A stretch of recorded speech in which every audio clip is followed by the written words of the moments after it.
So welcome everybody here around the table to our roundtable discussion, quite literally, and those ones to our roundtable discussion online. Today our topic is regenerative agriculture, DUD or silver bullet. And we all know that be it biodiversity or the climate change, one big bulk of it is going to be the agriculture. And this is what we have been trying to battle, or at least in the parliament seems sometimes a bit like a battle, in concerning the common agricultural policy that has been quite sort of a hardship and not so successful so far to get our targets. In this context, I would like to mention you that maybe if we find something very interesting to work on, we could sort of a contact with the food group also. There's this kind of informal food group in the parliament. I happen to be there also, that discusses what are the sustainable food systems, so it goes beyond the agriculture, but sort of checks the whole chain, what goes wrong in our sort of from A to Z food systems when it causes so much of a problem, be it health or be it the security of food production, or be it the safety of the food, or be it the animal treatment, or be it the climate change, the workers' rights, be it ethical issues and so on. But the agriculture certainly needs a session and focus of itself because it's important part, not the biggest, but it is important part, and it's nearly the biggest because the steps there has been the most modest, and so there's a lot of low-hanging fruits there, and we need quite enormous political pressure to make the change happen. And the agricultural issue has, as you know, also been a bit of a sacred playground for the priests. That means the people that come from agriculture, working in the Agri Committee and in the Commission Agri DG, and the agricultural ministers of member states and everybody else trying to intervene is sort of looked at like an outsider. Please do hold your horses a bit because we are the specialists, and that's why we would need a bit of discussion also on this topic to make the changes happen. But I don't want to consume more of your time to start with. I'm looking forward very exciting speakers what we have today, your interventions, and then of course our very fruitful and mind-provoking discussion. So welcome everybody, and we would have, I understood Georges Monbiot is online and available and can hear us. Can we hear you? Yes.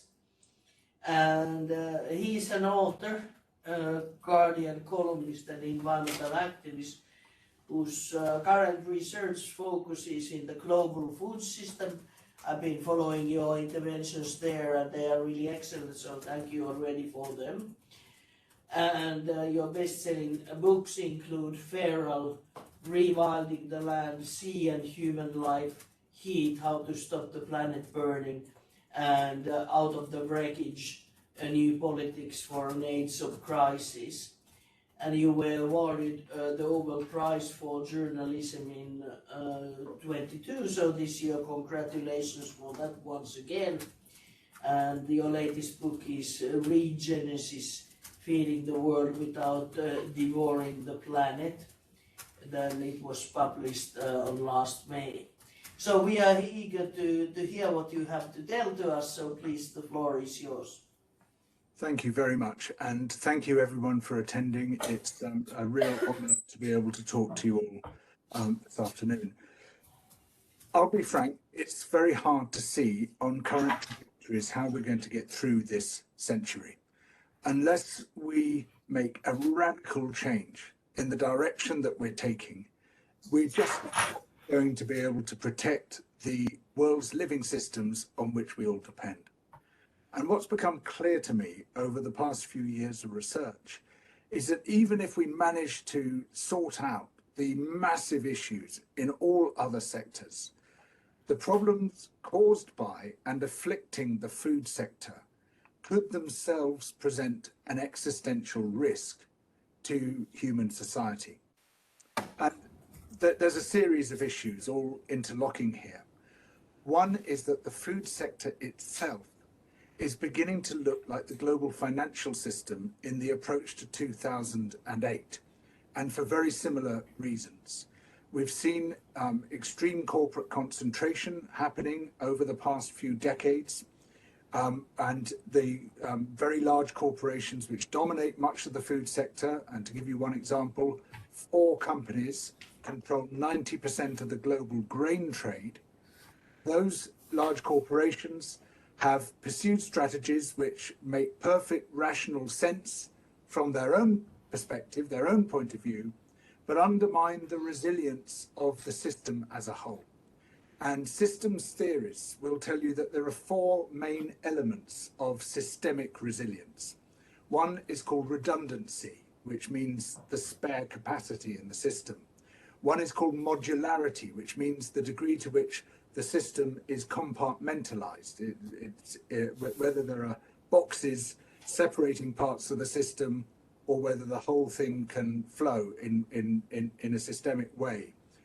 And if it can, that undermines the system's resilience.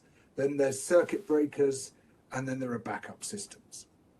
And just like the financial sector in the approach to 2008, the very large corporations that control so much of the food system have been stripping out those 4 elements of systemic resilience: the redundancy, the modularity, the circuit breakers, and the backup systems, in pursuit of their own corporate rationalizations. The companies themselves have become too big to fail.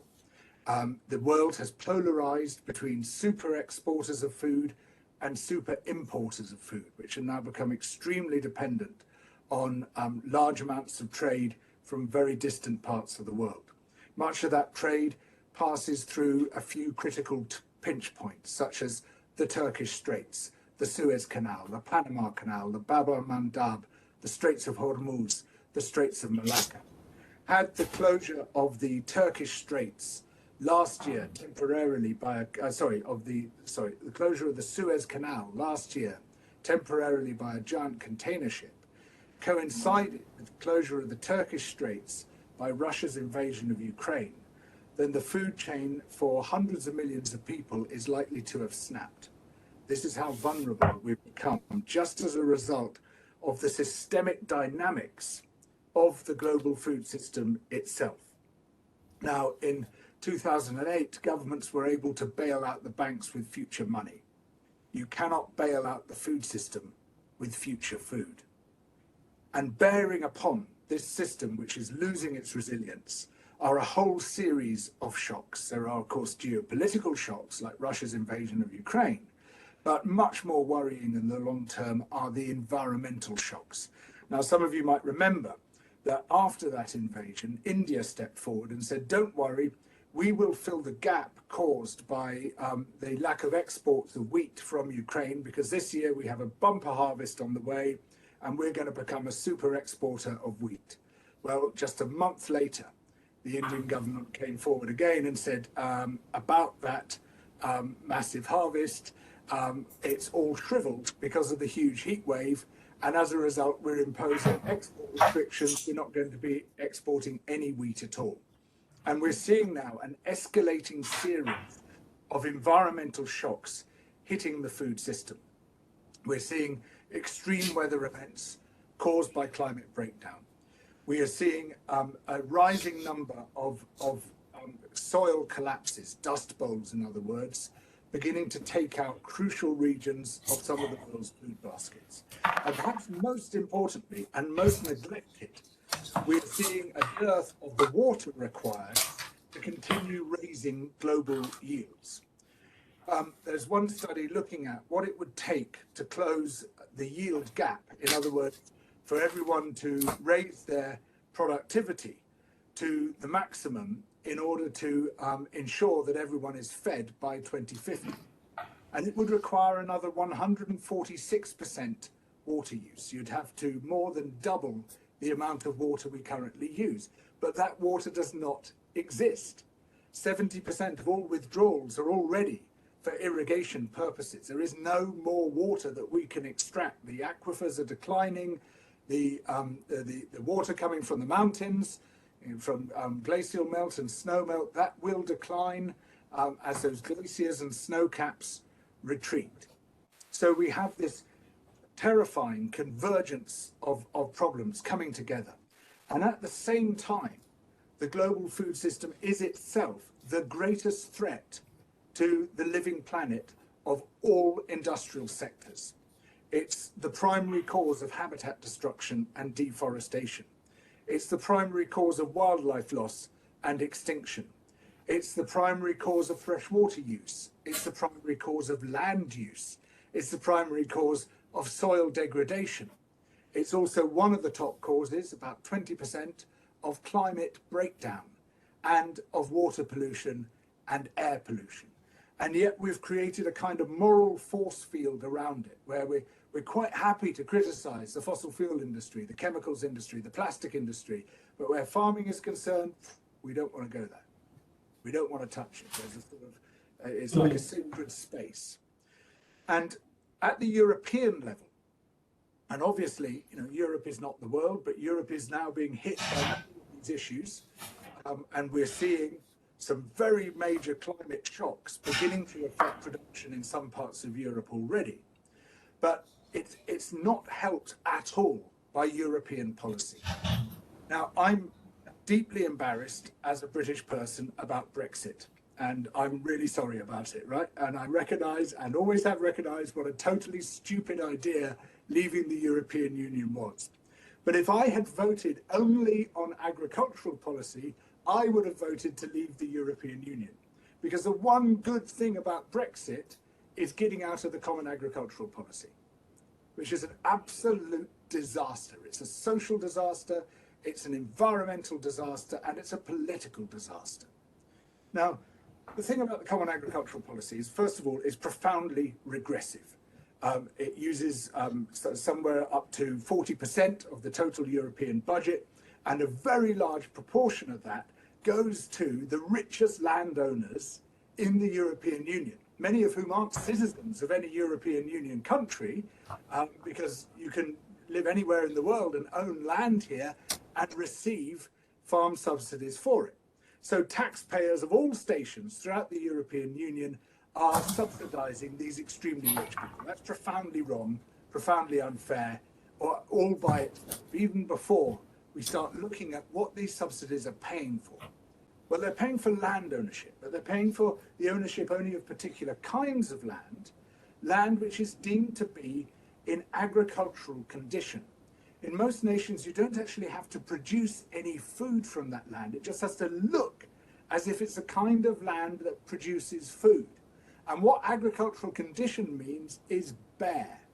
If that land contains what the rules translated into English call permanent ineligible features, which the rest of us know as wildlife habitat, like ponds, like wide hedgerows, like wetlands, like recovering woodland, that land is excluded from Pillar 1 of the Common Agricultural Policy, and you cannot claim those payments for that land.